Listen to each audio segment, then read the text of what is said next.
Bonsoir à tous, ravi de vous retrouver pour cette autre édition Equinox Soir, votre décryptage quotidien de l'actualité de lundi à vendredi 19h-21h, 18h-20h, Greenwich Mean Time.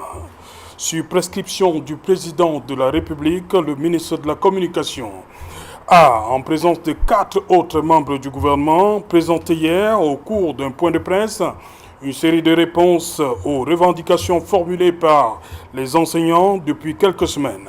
Parmi celles-ci, apurer le règlement de la dette due au non-paiement des indemnités de non-logement aux 5 289 personnels du ministère des enseignements secondaires ainsi que celles liées à l'intégration partielle de 20 449 personnels du même ministère pris en charge aux 2/3.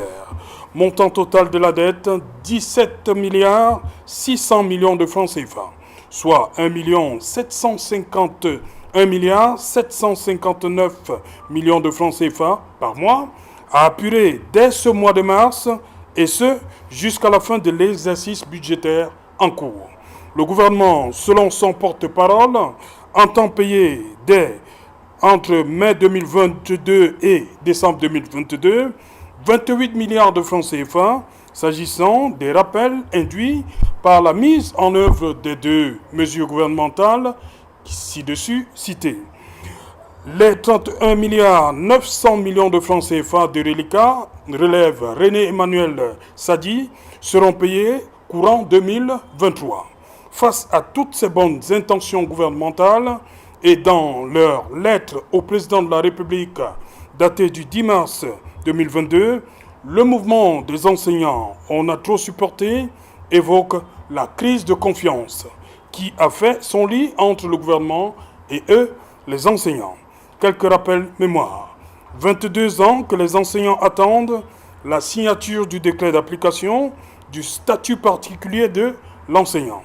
Les préoccupations présentées par les enseignants en 2017 n'ont jusqu'ici pas trouvé de solution. Alors que instruction avait été donnée en juillet 2021 au ministre des enseignements secondaires ainsi que à celui des Finances de procéder au paiement des vacations et corrections des examens officiels, rien n'a toujours été fait, constatent les enseignants. Le mouvement On a trop supporté demande au chef de l'État d'instruire le ministre des Finances du déblocage d'une somme de 180 milliards de francs CFA pour l'appurement de la dette de l'État due aux enseignants, d'instruire le ministre des Finances de définir un échéancier de 3 mois pour l'appurement de cette dette. Fixer également, entre autres, une date pour la renégociation du statut particulier de l'enseignant. Madame, Monsieur, tout à l'heure à 20h, c'est la grande édition d'information présentée une fois de plus depuis Yaoundé par Cédric Noufélé. Je vous retrouve après pour Equinox Soir, deuxième partie. Ce sera le temps du débrief.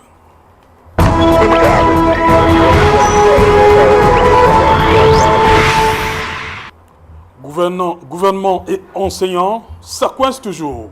Pour en parler, nous avons invité en plateau ce soir Dr Alvin Assembeldi. C'est bien cela? Tu as respecté l'ordre? Voilà, vous avez respecté l'ordre. l'ordre. Merci, bienvenue. C'est la première fois sur le plateau. Voilà. Exactement, monsieur Otto, bonsoir à vous. Ici, ce sera la représentante du RDPC, Oui, donc ce ne sera pas le docteur. Oui. Alors, qu'on enlève le docteur? S'il vous plaît, ça ne veut pas dire que je n'ai pas un doctorat, mais je préfère pas Oui. pour moi le docteur, c'est le médecin et moi je ne suis pas médecin. Oui. Bonsoir à mes copanélistes et bonsoir à vos nombreux téléspectateurs et que les débats soient objectifs. Voilà, à côté de vous, il est là. Camille Ateba. Bonsoir, Camille. Bonsoir Serge-Alain, bonsoir aux copanélistes. Et je me réjouis d'être de nouveau ce soir parmi vous. Au même endroit, vous aimez décidément cette place-là. Bon, du moins, à chaque fois que je viens par ici, c'est là où on m'installe. Et je ne saurais demander à ceux-là qui m'installent ici. Quand vous arrivez à la maison, vous choisissez pas où vous asseoir. Bon, dans tous les cas, je me sens bien là où je suis. Ok. Je me réjouis d'être parmi vous et bonsoir à tous ceux qui nous écoutent ce soir. J'espère que les débats seront beaucoup plus objectifs et enrichissants au-delà des passions qui peuvent nous habiter à un moment donné. Voilà. Bonsoir, Marcel Olivier Ndi. Bonsoir Serge Alain, bonsoir à mes copanélistes, bonsoir à vos nombreux téléspectateurs. Je voudrais surtout passer un bonsoir particulier à Foguezambou. C'est un enseignant sorti de l'ENIET depuis 2014. Il est devenu taximan. Je voudrais également passer un bonsoir. Attendez. Il n'enseigne plus? Vous savez, il n'est pas intégré. Vous savez, et à la famille, il faut gérer. Plus? Est-ce qu'il le fait pour joindre les deux bouts ou bien il a carrément arrêté d'enseigner? Il le fait parce qu'il a un salaire de SMICAD en tant que vacataire. Oui. Je voudrais également passer un bonsoir. Donc vous dites qu'il n'est toujours pas intégré? Il n'est pas toujours intégré. Ouais. Je voudrais surtout passer un 2014, bonsoir. vous avez dit? Oui, 2014. Je voudrais également passer un bonsoir à Kombarampang Sandrine, c'est ECI, oui, depuis 2015. En cours d'intégration? En cours d'intégration, il touche le tiers sup jusqu'à aujourd'hui. Rien n'est fait. Elle a déjà fait son dossier 7 fois. Je voudrais également passer un bonsoir. Elle a déjà fait 7 fois le dossier? 7 fois le dossier, c'est-à-dire que chaque année, on lui demande de reprendre le dossier. Je voudrais également passer un bonsoir. Son dossier est sûrement parmi les dossiers qu'on voit? Certainement, son dossier est parmi les dossiers qu'on voit dans les vidéos qui moisissent dans les services de je ne sais pas quel département ministériel. Parce que voyez-vous, Serge Alain, quand vous voyez ces images-là, ça fait froid dans le dos. Je passe même surtout un bonsoir à tous ces enseignants qui seront contraints de recommencer leur dossier, sachant qu'ils n'ont même pas, il y en a qui n'ont pas, même ne serait-ce que ce tiers sup, et qui sont là et à qui on va demander de reprendre ces différents dossiers-là. Donc, je passe un autre bonsoir à tous les enseignants du privé qui, eux, n'ont pas une voix, qui plaident en leur faveur parce que la communication du gouvernement a beaucoup plus parlé des fonctionnaires. Oui. Mais on oublie qu'il y a le secteur privé qui est une niche d'emploi, hein, des enseignants. On les oublie carrément, on n'en parle pas. Eux, ils sont astreints au silence parce que, n'étant pas concernés par les affaires des grands, vous savez, la fonction... Et là-bas, les enseignements se déroulent sans problème. Hein. Oh, ils sont obligés puisque c'est la dictature du privé. Hein. Donc, je passe un bonsoir à tous les fondateurs qui refusent... Et c'est là-bas qu'il y a certains enfants de... Et justement, c'est là-bas qu'il y a des enfants. Donc, ils n'ont pas de problème. Là-bas, bon, ils sont obligés d'être silencieux parce que, vous savez, quand quelqu'un... Est-ce qu'il y a un rapport avec la manière avec laquelle les choses sont gérées? Si les enfants, comme vous dites, se retrouvent dans les collèges privés où les enseignements sont dispensés sans discontinuer depuis que le mouvement est mis en place, non, ça leur donne envie de véritablement de faire bouger les lignes? Non, parce que leurs enfants ne sont pas dans les lycées? Non, ils n'ont pas la volonté. Ils n'ont même pas la volonté de faire bouger les lignes. Je vais vous dire pourquoi. On aura le temps, l'occasion voilà, on va terminer. Donc, je termine mon bonsoir. Oui, je termine mon bonsoir avec les membres du CEDUC qui s'en foutent des enseignants du privé alors que ce sont l'interface entre le secteur privé qui emploie de nombreux enseignants, qui emploie de nombreux Camerounais, qui ne sont pas affiliés à la CNPS et le gouvernement. Parce que normalement, le CEDUC devait être capable de dire au gouvernement camerounais que, comme vous voyez là, le secteur privé au Cameroun... Le CEDUC est silencieux, c'est ce qu'on doit comprendre. Le CEDUC est silencieux, il est silencieux. Pour eux, ils ne sont pas intéressés, ce n'est pas leur affaire. Voilà, merci. Donc, je passais tous ces bonsoirs. Voilà, à côté de vous, elle est là. Valérie, bonsoir. Bonsoir Serge Alain, bonsoir à tous vos panélistes. Un bonsoir à tous vos téléspectateurs. Bonsoir à tous ces enseignants qui sont dans le nozo et dont on ignore toujours la situation. Et un bonsoir tout particulier, n'est-ce pas, à ces membres du gouvernement, en l'occurrence ceux-là qui ont fait la conférence de presse hier, qui ont pour la plupart, pour ne pas dire la quasi-totalité, tous fait leurs études à l'étranger. Mais ils viennent pour se permettre de vouloir biaiser les études de nos enfants. Okay. Voilà, il faut rappeler, hein, Camille Ateba, vous êtes dans l'éducation de base. Et depuis hier, depuis la sortie du ministre, du porte-parole du gouvernement, on entend beaucoup de voix s'élever venant de l'éducation de base. Vous dites quelque part qu'on n'a pas fait allusion à vous. Il faut déjà louer les mesures qui ont été rendues publiques hier. C'est vrai que nous sommes dans un pays où l'effet annonce est toujours pompeur. Et dans la réalité, ou alors dans la réalisation, la matérialisation de ces effets-là, nous ne voyons rien. D'où un certain doute qui habite les uns et les autres. parmi nous. Alors, vous savez, s'il faut remonter le temps, vous savez que déjà en 2000, il y avait ce fameux statut particulier des enseignants qui avait été cherché avec tous les éléments que nous avons mis en œuvre et qui jusqu'ici n'a jamais été signé, ça fait 22 ans. Par la suite, il y a eu ces événements de 2017 où vous savez, il y a eu un mouvement d'humeur en rapport toujours avec certaines revendications. Et on a mis en place un comité ad hoc qui était censé travailler avec le gouvernement de façon concomitante à l'effet de produire donc des résultats qui devraient apporter un certain salut dans notre corporation. Cela n'a pas été fait jusqu'ici. Vous comprenez, vous convenez donc avec moi qu'il est normal qu'au travers de tout ce qui a été dit hier, que nous soyons encore un peu sceptiques sur la matérialisation réelle de toutes ces mesures que jusqu'ici nous admirons. Bon, maintenant donc, sur ces voix qui s'élèvent au niveau de l'éducation de base. J'étais en train de venir. Maintenant au niveau de nous nous rendons compte au regard de tout ce qui a été fait hier que les mesures sont certes celles-là qui peuvent convenir à nos désirata parce que entre le Minedjub et le Minesec, il peut y avoir des doléances communes et qui peuvent avoir été parmi celles-là qui ont été promulguées hier. Ben maintenant, chaque entité de ces éducations a ses spécificités. Par exemple, au niveau de l'éducation de base, au-delà des problèmes de non-logement qui ont pu trouver une voie, eu un effet annoncé, au-delà des problèmes d'avancement que nous connaissons tous, il y a ce qui est propre à nous, qui est en rapport avec les intégrations, par exemple. Vous savez, non-logement, le ministre précise, c'est enseignement secondaire. Le non-logement dont il s'agit, le non-logement spécifie, démontre ça entre dans notre cadre. Je voudrais dire, parce que j'ai parcouru ce texte, et j'ai pu relever que, nous avons pu relever que les désidérata propres à l'éducation de base, en l'occurrence, l'intégration de certains collègues qui sont sortis des INEJ, qu'on appelle les maîtres des et parents, des INET, jusqu'ici, qui ne sont pas recrutés et qui sont comme ça jusqu'ici dans la, je pourrais dire entre guillemets dans la nature, parce qu'ils se débrouillent ça et là, peut-être dans le privé, comme M. Ndi l'exprimait tout à l'heure. Et il y a aussi ce problème qui voudrait que lorsqu'ils sont sortis, ils mettent beaucoup de temps à l'extérieur avant d'être intégrés.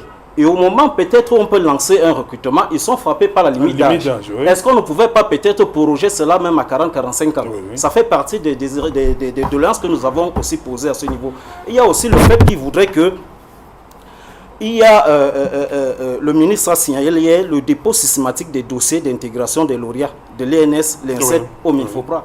Comme si peut-être dans cette logique, les INEJ n'existaient pas, les INED n'existaient pas, alors que ces mêmes écoles forment des enseignants et produisent des enseignants qui ont ces problèmes d'intégration. On est donc appelé à s'interroger à un moment donné si à notre niveau, au niveau de l'éducation de base, ces problèmes qui ont été véritablement formulés sont balayés d'un revers de la main, parce que jusqu'ici, rien sur ces aspects que j'ai énumérés, parce qu'il y en a beaucoup, peut-être je vais revenir là-dessus tout à l'heure, aucun de ces aspects n'a été évoqué. Ce qui est encore curieux, c'est que en mi-journée, au journal radio diffusé au poste national de notre média national, nous avons écouté le ministre de l'Éducation de base, justement, se satisfaire du fait que l'entité éducative qui est à sa charge, en l'occurrence l'éducation de base, il se réjouit du fait qu'elle ne se soit pas mêlée dans cette grève. Et il est à même de dire que dès la semaine prochaine, puisque ces dossiers sont en étude, dans 1 ou 2 semaines, il convie la presse à l'effet de démontrer que tout est allé vers l'avant, parce qu'ils sont en train d'y travailler. Ça nous ramène donc à une posture qui voudrait que, est-ce le fait de n'avoir pas peut-être fait un tintamarre voudrait dire que nous n'avons pas grévé et que tout va bien au niveau de l'éducation de base? Est-ce que le fait peut-être de n'avoir pas, je voudrais dire, poser certains actes qu'on pourrait qualifier de non patriotiques voudrait dire qu'au niveau de l'éducation de base, il n'y a pas de problème. Je tiens à rappeler ici que ce mouvement est lancé depuis le 2 février par un syndicat des instituteurs qu'on appelle le SNICOM et qui a pris effet le 14 février. Les enseignements secondaires récupèrent seulement entre-temps et montent d'un cran dans cette mouvance. Donc il y a normal aujourd'hui qu'on puisse se réjouir du fait que des solutions sont en train d'être trouvées, mais on se réjouit du fait qu'au niveau de l'éducation de base, c'était calme. Ça pourrait être peut-être calme aujourd'hui, et avec les vérités qui sont en train de naître au travers de tout ce que j'ai été en train de numérer tout à l'heure, il n'est pas exclu que dès lundi, qu'au niveau de l'éducation de base aussi, qu'il y ait peut-être un branle-bas. Je ne le souhaite pas, mais c'est l'occasion ici d'interpeller ceux-là qui se bombent le torse aujourd'hui d'avoir peut-être maîtrisé une certaine situation au niveau de l'éducation de base. Voilà. Il ne s'agit pas réellement de ça. Les problèmes de soins sont là. Il est important de s'y atteler et de donner des réponses concrètes à ceux-là qui sont en attente de tout cela. Voilà. Docteur Sembe, lorsque vous parcourez la presse, aujourd'hui, vous écoutez, vous échangez même avec ces enseignants, surtout du secondaire, le thème qui revient, c'est insuffisant. Face à toutes ces mesures, comment comprendre? Déjà, M. Otto, il faut reconnaître que les revendications des enseignants sont légitimes. Le gouvernement l'a reconnu. Et le gouvernement qui a pris conscience de l'ampleur du mal ou du tort qu'il a causé à l'enseignant a pris les choses en main et a proposé... Le gouvernement sait qu'il a causé du tort aux enseignants? Bien sûr, sinon le gouvernement n'aurait pas proposé un échéancier raisonnable. Oui. Vous avez suivi la communication du ministre de la Communication hier. Oui. Il a dit que les revendications des enseignants étaient fondées. Ça veut tout dire. Oui. Et maintenant, ce qu'on demande aux enseignants, c'est déjà, je suis enseignante, oui. Donc nous saluons les efforts du gouvernement et nous remercions déjà ce gouvernement-là qui a compris qu'il était urgent de répondre à certains besoins. Sauf qu'il y a certains besoins qui auront un effet immédiat, notamment à partir de la fin du mois de mars. Oui. Il y aura d'autres qui seront à moyen terme et d'autres à long terme. Tout ce que nous pouvons dire à nos collègues enseignants, c'est de poursuivre le dialogue. Déjà de comprendre que le gouvernement est dans la position d'éponger ces différentes dettes. Le gouvernement est dans la volonté de changer la façon de faire en demandant désormais déjà la constitution des dossiers d'intégration avant la fin de la formation. C'est déjà un pas. C'est quelque chose qui ne se faisait pas. Et puis je comprends évidemment que M. Ateba, oui, qui représente nos collègues de l'éducation de base, ne se retrouve pas dans certains points, mais il faut également rappeler que il y a deux régimes distincts en matière de recrutement pour les enseignants du niveau secondaire et les enseignants du niveau de l'éducation de base. Pour l'enseignement secondaire, la plupart, c'est des recrutements, des concours avec recrutement, intégration directe. Alors que pour l'éducation de base, on les contractualise de plus en plus. Donc, c'est différent. C'est pourquoi la priorité, d'abord, c'est pour ces enseignants-là qui, par le biais de concours, sont intégrés directement. Mais ça ne veut pas dire, M. Ateba, que le gouvernement vous a laissé. Non.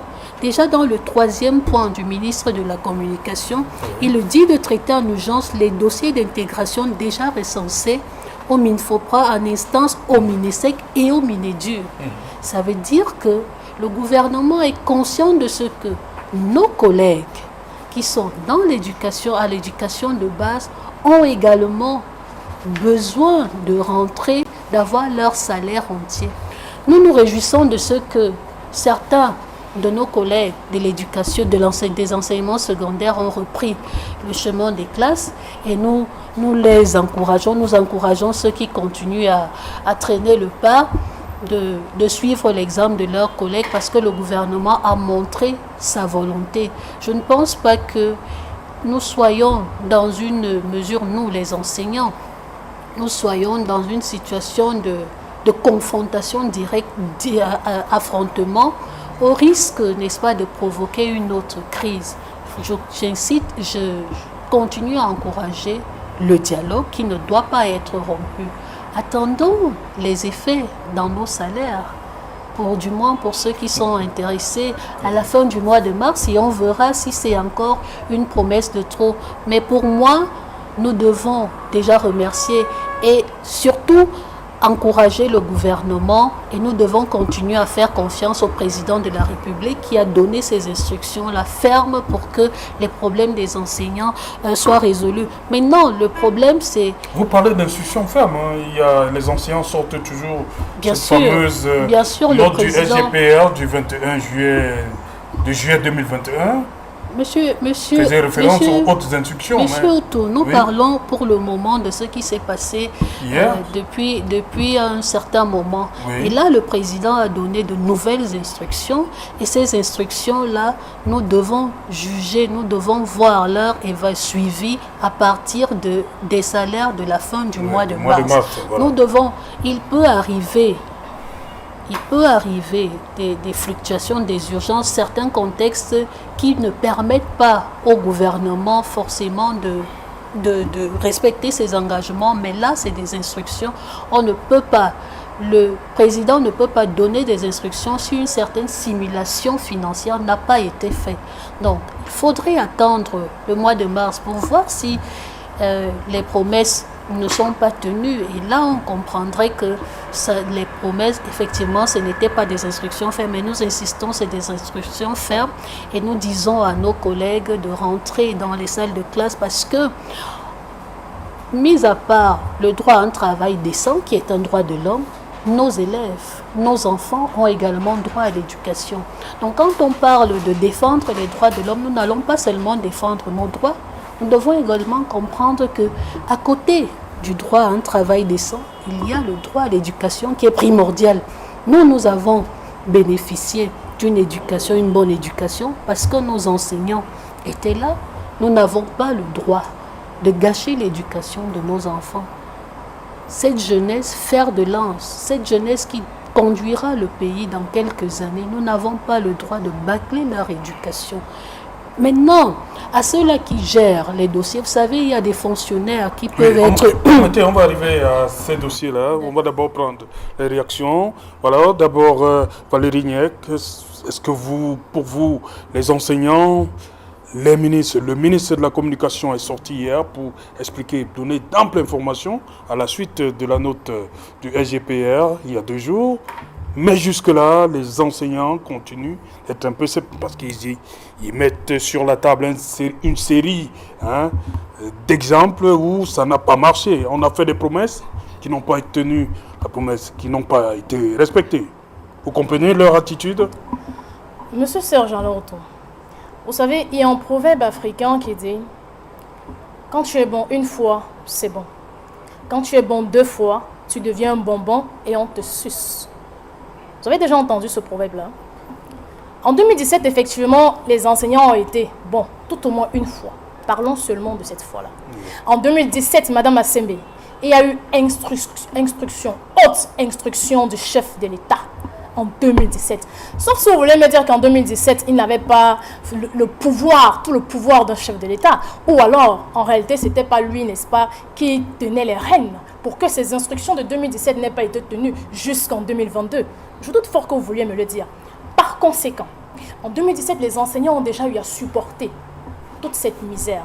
Le gouvernement est venu leur faire des promesses. Non, tenez-vous tranquille, on va faire ci, on va faire ça. Tout ce que vous revendiquez là, on vous promet, on va les tenir sur haute instruction. Monsieur Otto, il faudrait que vous sachiez, et le gouvernement avec, qu'ils n'ont pas le monopole des autres instructions. Voyez-vous? Parce que les enseignants peuvent se lever aussi et dire sur haute instruction du gouvernement, quand nos salaires viendront, lorsque nos avancements tomberont, lorsque nous serons intégrés, alors nous ferons cours, comme ils ont promis, sur instruction du gouvernement. Le gouvernement n'a pas le monopole des autres instructions. Ça, il faudrait qu'on le sache. Et pour faire rapidement la parenthèse là-dessus, les enseignants du secondaire n'ont pas repris l'école. Ah non, pas encore. De ce que moi, je connais. Docteur Assembe a ses sources. Peut-être vous avez les vôtres aussi. Exactement. Oui. Elle a les siennes, encore que je doute fort des siennes. Je remets tout ça en cause. Naturellement, je le lui dis parce que quand moi je suis sur le terrain. Je suis sur... Moi j'ai des collègues, mon camarade Bema qui a repris. Mais ça, c'est Valérie. On ne peut pas citer un seul exemple sur 1 million d'exemples, voyez-vous. Il me souvient, sauf si ce n'est pas le cas, que Madame Assembe ici présente est enseignante à l'université et non au secondaire. Et croyez-moi, je maîtrise suffisamment le milieu du secondaire. Donc, je peux parler. En ce sens-là, ou dans ce cas-là, je suis un peu plus crédible que Madame Assembe ici. Non seulement parce que je maîtrise le milieu du secondaire, mais aussi parce qu'en tant que NRC, voyez-vous, nous faisons le terrain. Nous marchons dans les établissements pour voir exactement comment ça se passe. Et je puis vous dire que les enseignements n'ont pas repris. Les élèves continuent de branler et de ne pas faire cours, malheureusement. Oui, c'est malheureux. Mais il faudrait qu'on sache que, comme quelqu'un, je crois que vous avez une émission phare dans votre chaîne de télévision, Regard social, où il y a toujours un proverbe qui sort, il n'est pas bon d'être heureux tout seul. D'accord, monsieur Serge Loto?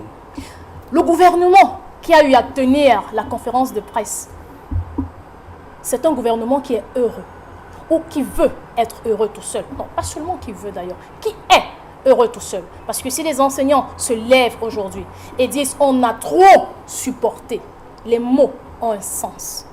Ils ont dit « on a trop supporté ». Ça veut dire qu'ils ont passé l'étape de supporter. Ils ont surpassé le seuil de supporter. Ils sont arrivés à l'excès.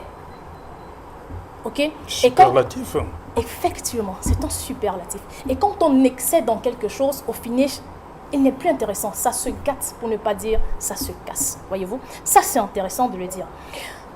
Aujourd'hui, quand notre gouvernement se lève pour dire aux enseignants, vraiment, nos chers enseignants, veuillez reprendre les cours. Non mais, franchement, j'ai envie de dire, monsieur Serge Loto, il est important que chacun de nous, n'est-ce pas, sache faire. Le ministre appelle les enseignants au patriotisme et au civisme. Hein. Exactement. Également au sens de responsabilité. Tout à fait, au patriotisme. Vous faites bien de rappeler ces mots. Le patriotisme, le civisme et le sens de la responsabilité. Vous savez, la question que je me suis posée par rapport à ces mots, c'est le patriotisme doit-il commencer chez les enseignants? Sincèrement, je m'interroge. Est-ce que c'est seulement les enseignants qui doivent faire preuve de patriotisme? Encore que, si on s'en va regarder, les enseignants jusqu'ici ont suffisamment été patriotes. C'est pour ça qu'ils ont dit, on en a marre, parce qu'on a l'impression que nous sommes les seuls patriotes ici, et les autres ne le sont pas, et par conséquent, il y a un problème. Il faudrait que les choses soient rétablies et rééquilibrées. On est d'accord. C'est pour ça que les enseignants estiment qu'effectivement, ils ont trop supporté. Et ils trouvent que c'est insuffisant, tout ce qu'on leur a proposé là. Ils trouvent, mais... Monsieur Serge Loto, les enseignants, ils veulent du concret. Vous voyez, quand vous partez sur le terrain, vous essayez de rencontrer... Comme on dit aussi, le concret, c'est à partir de... Le ministre dit dès mars 2022. Tout à fait. Encore donc c'est là où on va voir dès mars 2022, si le gouvernement a tenu encore que dès mars 2022, c'est pour certains cas. Oui. Parce que c'est pas seulement, il n'a pas seulement dit dès mars 2022. Les enseignants veulent tout simplement. C'est pour les problèmes soient résolus de manière globale. Les enseignants veulent que leurs problèmes soient résolus dans leur globalité. Mais pas seulement, M. Serge Loto. Les enseignants ne veulent plus les promesses. On va vous faire ci. Parce qu'ils pourraient aussi dire, ok d'accord, on va faire cours à partir de cette période-là. Les enseignants ne sont plus à l'heure des promesses. Les enseignants sont aujourd'hui à l'heure du concret. Okay. Monsieur Serge Loto, il faut savoir mettre le concret sur la table. Et comme Mme Assembe l'a si bien dit, oui, il faut dialoguer. Mais il faudrait qu'elle se souvienne déjà, il faudrait qu'elle se souvienne qu'on demande un dialogue depuis dans ce pays. Un sincère et un franc dialogue. Le dialogue pour résoudre déjà la crise, comme MML a parlé, qu'il y a des crises dans ce pays. La crise du Nozo. Ça, ils n'ont pas encore fait ce dialogue. Le dialogue qui est nécessaire parce que les gens meurent, continuent de mourir dans le Nozo. On ne fait pas le dialogue. C'est pour les enseignants. On va dire, ok les gars, asseyez-vous. Et là, on fait le dialogue. C'est seulement avec des enseignants qu'il faut continuer indéfiniment de dialoguer. Okay. Les enseignants ne sont pas dupes, M. Serge Loto. Et les enseignants savent que d'une façon ou d'une autre, le gouvernement a la possibilité de résoudre ce problème. Et ce problème doit être résolu. Voilà. Merci. Mephisto dit les enseignants veulent une solution globale. Ils disent que 3 mois, tout doit se faire en 3 mois maximum. L'État a dit, bon, on commence au mois de mars. Certains problèmes vont trouver une solution à partir de mai. 2023, on aura tout. Les enseignants disent net. Est-ce que c'est ce qui se passe quand on va en négociation? Honnêtement, les enseignants ont raison. Oui. Ils ont raison de dire qu'ils ne peuvent pas bouger. Parce que quand un gouvernement vous promet en 2018 le tramway, ouais, vous savez ce que c'est que le tramway, Oui. et qu'en 2022, c'est une page tournée. Quand le gouvernement vous promet un complexe sportif à Olembe, et qu'on vous livre un stade, on parle du complexe, ça devient un stade, et qu'on tourne la page. Quand le gouvernement lui-même émet l'idée d'écrire un décret d'application, et qu'on décide que non, ça c'est rien, on va pas, non, on n'utilise pas, ça c'est pas important. Peut-être parce que l'éducation est un secteur social qui ne génère pas les fonds comme la douane. C'est peut-être pour ça qu'on se dit, bon, c'est pas une priorité. Quand un gouvernement vous promet, comme par exemple c'était le cas en 2017 avec les enseignants, et que rien n'est fait 5 ans plus tard, vous devez comprendre qu'il y a un problème, il y a une crise de confiance.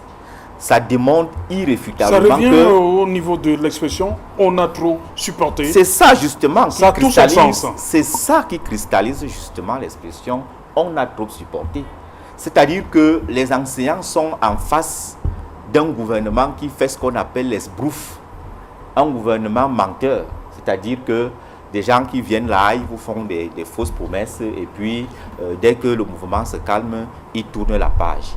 Moi, quand j'ai suivi la communication des ministres hier, moi je me suis dit que non seulement il n'y a pas la volonté, parce qu'il faut dire la vérité aux gens, il n'y a pas la volonté de résoudre ce problème, et en plus de ça, alors qu'on a commencé, on dit qu'à partir de mars, les vont commencer à bouger. Non, je vous dis, Serge Alain, n'écoutez pas ça. L'État ne dépense rien à marge du budget. La grève des enseignants aujourd'hui, est-ce que le gouvernement avait prévu ça? Est-ce qu'il y a une ligne budgétaire à l'intérieur de laquelle on va défalquer cet argent pour payer les enseignants? Peut-être qu'on va me parler des lignes que l'opinion connaît, qui donnent des moyens à des hommes d'affaires pour qu'ils deviennent des hommes d'affaires. C'est-à-dire que le gouvernement fabrique des hommes d'affaires. Peut-être que c'est dans cette ligne-là. Mais moi, je sais que la plupart des dépenses de l'État se font dans des lignes budgétaires. Est-ce que ça a donc été prévu? J'en doute sérieusement. Maintenant qu'ils disent qu'ils vont défalquer dans chaque... Est-ce qu'ils ont dit dans quelle ligne ils vont défalquer cet argent-là? Je ne sais pas. Je ne pense pas qu'ils aient dit ça. Donc, tout ça démontre qu'en réalité, nous sommes dans des simulations, nous sommes nous sommes aériens. Le gouvernement dit des choses pour envoyer les enseignants dans les salles de classe alors qu'ils ne peuvent rien faire. On parle aujourd'hui, je l'ai dit dans mon propos liminaire, on parle aujourd'hui des fonctionnaires. C'est vrai, on veut résoudre le problème des fonctionnaires, mais est-ce que vous avez pensé à l'enseignement privé qui est à côté, qui donne un sacré coup de main à l'État en termes de formation? Moi, je me suis amusé avant d'arriver ici à regarder un peu les établissements, c'est-à-dire que par ordre de mérite, c'est vrai que les établissements de l'enseignement privé et ceux de l'enseignement public, on les classe pas dans le même, c'est pas le même ranking, mais vous allez constater que l'enseignement privé a de meilleurs résultats. Quand vous regardez même les enfants qui réussissent les concours au Cameroun, la plupart viennent des collèges privés. Mais est-ce que le gouvernement a aussi pensé à cela? Est-ce que le gouvernement s'est rapproché du SEDUC pour savoir quels sont leurs problèmes?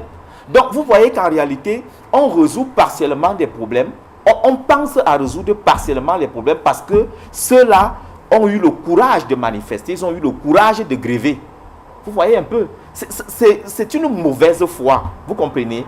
Entre la fonction publique et le secteur privé, c'est exactement comme si vous avez 2 enfants à la maison. L'un a eu le travail et l'autre se débrouille. Le jour que celui qui a eu son travail auprès de toi, le jour qu'il trouve que la relation avec toi n'est pas très bonne et puis il crée un problème, tu dis non, il faut seulement que je résolve son problème. L'autre qui fait sa débrouillardise, là, lui, il doit continuer dans la débrouillardise. Est-ce que le ministre de l'Emploi a conscience que le secteur privé emploie des milliers, peut-être même le million, des Camerounais, et que ces Camerounais-là ne sont pas affiliés à la CNPS. Est-ce que le ministre de l'Emploi a conscience de ça? On dit, il y a des textes qui disent que si un chef d'établissement n'affilie pas un des enseignants, un enseignant, et qu'on peut peut-être l'amener au tribunal et qu'il sera astreint d'amende. Mais est-ce que vous savez qu'un enseignant dans le privé n'est même pas capable de payer son loyer? Vous croyez que c'est enrôler une affaire au tribunal qui pourra? Il ne peut pas, ils n'ont pas les moyens. Donc moi je dis que l'État du Cameroun, le gouvernement camerounais, le gouvernement-ci, parce que pas l'État du Cameroun, le gouvernement-ci, a l'art d'humilier son pays. Les enseignants, les enseignants fonctionnaires, parce qu'il faut bien spécifier que ceux du privé sont marginalisés. Eux, ce n'est pas important, on s'en fout d'eux. Les fonctionnaires revendiquent 181 milliards. Le gouvernement parle de donner, on parle de 30 milliards. Vous pensez que quelqu'un vous demande 180 milliards, vous venez avec 23 milliards que vous allez payer en monnaie de singe, sans même aucune garantie que effectivement vous allez payer, parce que la jurisprudence nous enseigne que dans le passé, vous vous êtes moqué de vos propres dires, des hautes instructions. J'ai même lu dans un journal en ligne que toutes les hautes instructions ne sont pas du président de la République. Mais moi, je ne comprends pas. Quel est même ce président de la République qui, en des situations graves, reste toujours silencieux? Est-ce qu'il y a un problème aussi grave que la grève des enseignants?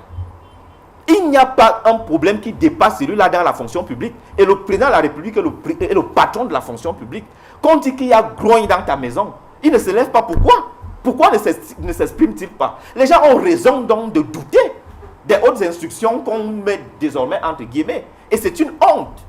C'est-à-dire que ça montre que le Cameroun est en mode pilotage automatique, où quelqu'un rentre dans son antichambre, il finit de composer, je ne sais pas moi, quel code, et puis on avance. Ce n'est pas normal. Qu'est-ce que, par exemple, le ministre de la fonction publique va faire au travail tous les matins, si ce n'est pas de suivre la carrière des fonctionnaires? Mais il a dit l'autre jour, 8000 dossiers en 15 jours, non? 8000 dossiers. C'est pas le travail, ça? 8000 dossiers en 15 jours, pendant que Amidou meurt après 10 ans. Après 10 ans, est-ce que vous imaginez? Mais vous avez vu, il n'a rien eu. Vous avez vu les dossiers, vous parlez de la vidéo. Mais les dossiers sont en train de moisir. Les dossiers pourrissent dans les bureaux. Mais ils sont en train de travailler, non? Mais on travaille sur quoi? Je vous mets au défi, Serge Alain Autou.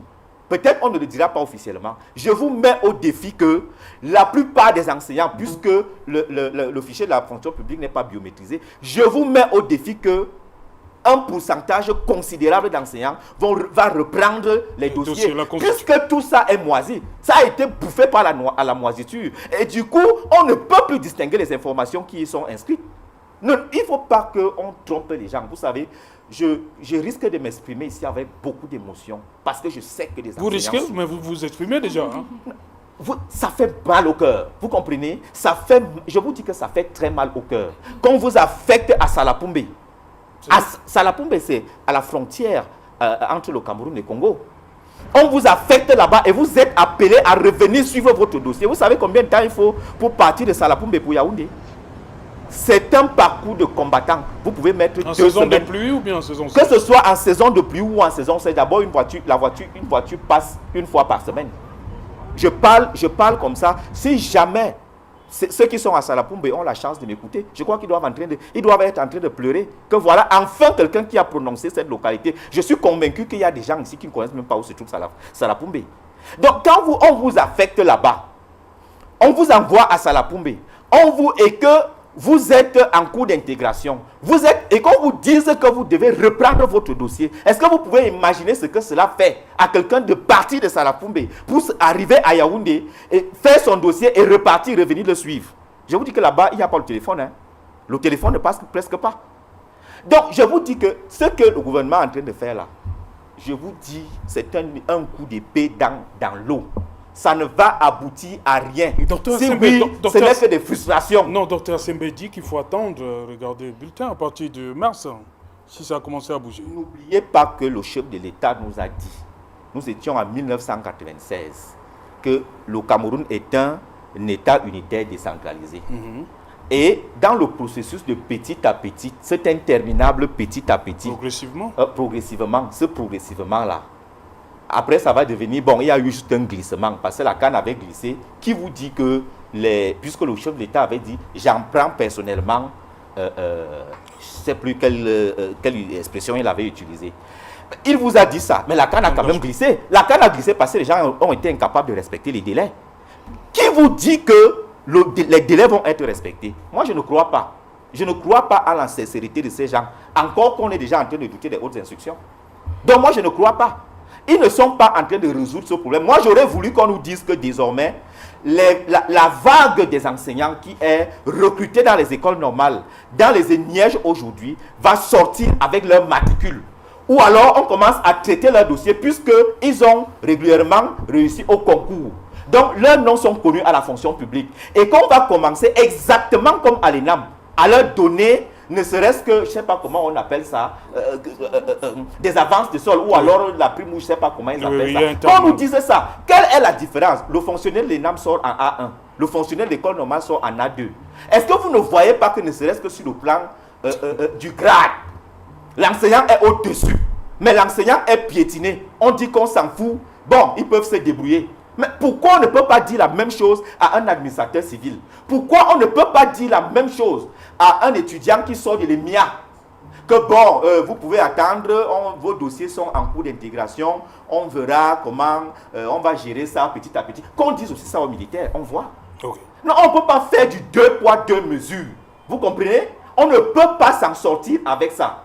Le gouvernement doit prendre des dispositions pour que les fonctionnaires, les enseignants soient bien traités, et pas seulement les enseignants fonctionnaires, même les enseignants du privé. Ils doivent prendre des dispositions pour que ces gens-là soient suffisamment bien traités. Sinon, merci, ils doivent continuer la grève. Docteur, une minute, Camille. Docteur Sembe, vous comprenez que les Camerounais doutent, continuent de douter? Non, je ne comprends pas que les oiseaux de mauvais augure veuillent faire dans la récupération. Voyez-vous, c'est toujours la récupération politique. On doit même récupérer. Monsieur Ndi, je vous ai religieusement... Le politique doit récupérer, madame. Vous comprenez? Allez en France, par exemple. Quand il y a un problème social, les hommes politiques se mobilisent. Ils s'expriment. Parce qu'ils sont les porte-paroles du peuple, les porte-voix du peuple. Vous ne pouvez pas empêcher aux acteurs politiques de s'exprimer, de dénoncer avec véhémence tout ce qui se passe comme malversation dans d'autres pays. Olivier, on vous a compris donc. Je peux comprendre aisément que lorsqu'on est émotif, réactif comme M. Ndiou ou Mme Nyek, qu'on s'éloigne un peu du débat. Voilà des gens qui ne voient que le verre à moitié vide et qui ne voient pas le verre à moitié plein. Mais M. Ndi, les problèmes que les enseignants posent, je l'ai redit, c'est des problèmes légitimes. Et si vous êtes bien informé, vous savez au moins que c'est des dépenses de fonctionnement et qu'il y a un budget pour le fonctionnement. Sinon, ces ministères feraient adopter quoi, entre autres, à l'Assemblée? Vous n'êtes pas au courant de cela, j'ai l'impression, tellement vous voyez, vous noircissez le gouvernement à tout prix, sans voir que le gouvernement a dû faire face à certains imprévus qui l'ont obligé à un moment à réorienter ses priorités. Pas pour dire, monsieur Ndi, maintenant vous allez respecter mon temps de parole. S'il te plaît, merci. Vous n'allez pas, nous n'allons pas subir votre émotion pendant toute la soirée. Soyez galant au moins.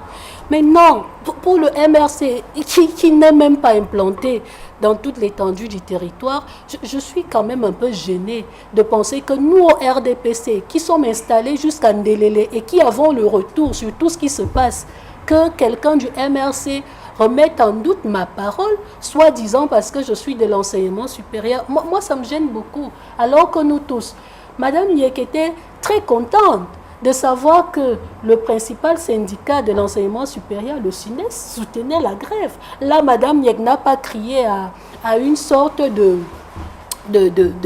d'invasion de l'enseignement supérieur dans les problèmes de ne me prêtez pas les émotions, l'enseignement secondaire ou de l'éducation. Je parlerai de mes émotions. Donc moi, ça me gêne un peu. Nous sommes enseignants et tous les enseignants, que ce soit à l'éducation de base, que ce soit dans les enseignements secondaires, que ce soit dans l'enseignement supérieur, nous sommes solidaires de tout ce qui peut arriver à tous les enseignants.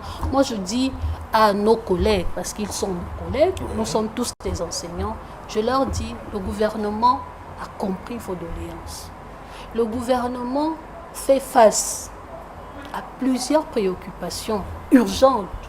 Toutes sont urgentes, que ce soit la crise au Nozo, que ce soit la crise dans le nord-est du Cameroun, que ce soit la crise économique provoquée par la pandémie Covid-19, que ce soit la crise des enseignants, le gouvernement doit absolument trouver des réponses en même temps à toutes ces crises. Et c'est pourquoi le gouvernement a proposé un échéancier. Si M. Ndi est honnête, il sait quand même que les salaires sont positionnés à partir du 15 mars. Ça veut dire que si ces salaires sont positionnés à partir du 15 mars, au plus tard le 15 mars, il y a déjà des choses qui ont été faites. Le gouvernement ne ferait pas une sortie pour dire que attendez de voir votre bulletin de solde à la fin du mois de mars s'il n'avait pas anticipé avant la sortie gouvernementale. Donc, opération politique, tout est politique, oui.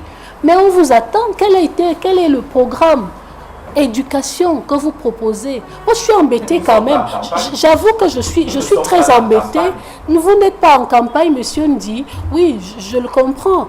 Mais quand bien vous-même vous étiez en campagne, je salue d'ailleurs votre leader parti très tôt, qui lui au moins avait confiance en la décentralisation. Et quand on parle de décentralisation, il y a quand même un transfert de compétences et donc l'éducation fait partie de ces compétences. Monsieur Ndi, permettez quand même, il y a ce transfert de compétences, monsieur Ndi, il y a ce transfert de compétences qui reviendra désormais au CTD. Et si vous étiez sérieux, monsieur Ndi, dans votre parti, vous comprendrez que, justement, désormais, vous devriez prendre à bras le corps ces problèmes d'éducation parce qu'elles reviendront bientôt à la commune de Njombe-Penja que votre parti dirige. Vous devriez déjà commencer à recenser les problèmes qui se posent dans cette commune-là au lieu de venir avec des données statistiques.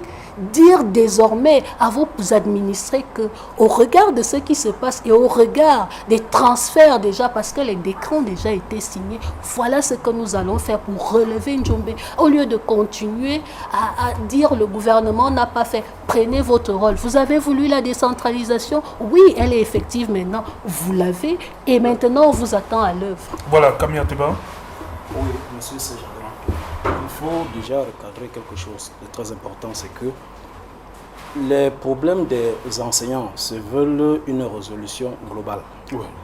Il n'est pas convenable qu'au travers de tout ce qui a été fait présenté comme revendication à ces gouvernants, qu'on vienne en partie nous présenter ces effets d'annonce. Que jusqu'ici, nous avons dit tout à l'heure que nous pouvons louer déjà cela, mais nos inquiétudes étaient encore au niveau de la matérialisation. Il est donc question ici qu'il y ait ce qu'on appelle la vertu, une vertu dans la réciprocité de la parole donnée. Parce que tel que nous avons déjà encaissé un certain nombre de choses, il est difficile aujourd'hui de croire à cela. Je voudrais dire à Madame Assembe, dont j'admire l'esbrouf dans le langage et l'entourloupe qui est légendaire au sein de son parti.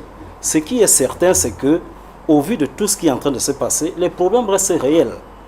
Et les problèmes voudraient que amènent les enseignants qui ont été loyalistes, et je puis même dire patriotiques jusqu'ici, à se remettre un peu en question. Parce que le patriotisme, c'est aussi ça. Ça dit que accepter sortir d'une école de formation et se faire affecter à des endroits où parfois vous n'avez aucune culture, où vous ne pouvez même pas joindre quelqu'un au cas où vous avez quoi que ce soit. Mais vous travaillez pour l'État et on vous demande un rendement permanent. Je trouve quand même ça un peu ambigu qu'on vienne nous rappeler le patriotisme sur on vous demande de supporter encore quelques jours. Non, c'est pas sérieux. Si on peut supporter encore quelques jours. Vous ne pouvez pas demander à quelqu'un qui agonise de supporter. Ça, c'est l'amener à mourir, forcément.